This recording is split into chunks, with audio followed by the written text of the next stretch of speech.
Listen to the conversation between Andrew and Samantha.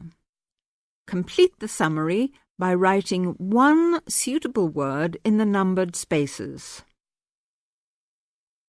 Does your work bring you into contact with many overseas students, Samantha? Occasionally. As you know, a solicitor's work is to advise people about their rights when they have any problems understanding how the law operates.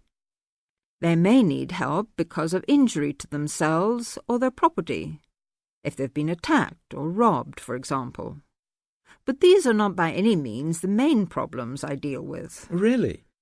We know more about crime, I suppose, because we read about it in the newspaper or see it on TV. What other things do people come to you for help with? There are lots of things which don't get nearly so much attention. Sometimes it's to do with relationships in the community, as when bills aren't paid, or contracted work isn't completed, or neighbours disagree. At other times, it's to do with people not understanding the law and their responsibilities, and this is probably where overseas students have the most difficulty. One interesting example is customs laws, something which every new arrival has to come up against. What is it that overseas students find most difficult to understand about Australian customs regulations?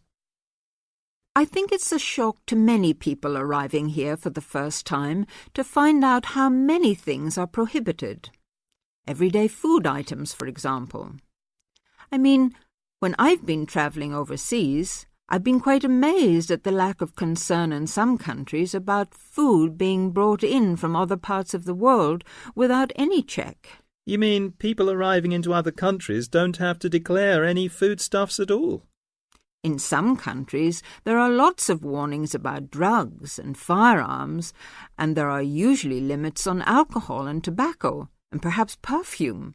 But food's not mentioned. Yes, I suppose I never thought about it till I came here. You can take anything you like into England as far as food is concerned. You see, here, you can't even drive from one state to another with a few apples and oranges for the journey. There are signs to remind you not to bring any fruit into some states, though they don't usually search your bags unless there's a fruit fly epidemic or something.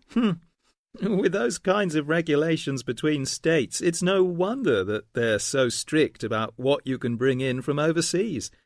Of course, farmers would be wiped out if some pests were introduced which destroyed their whole crop. It's easy to understand why you should take steps to prevent that. And with food being such an important part of many cultures, it can be difficult for some people to realize they're not allowed to bring in delicacies from home for friends and relatives here. I'm defending someone at the moment who has exactly that problem. Oh, what happened? It's an interesting case. Have you got time for a cup of coffee? I'll tell you about it if you like. That'd be great.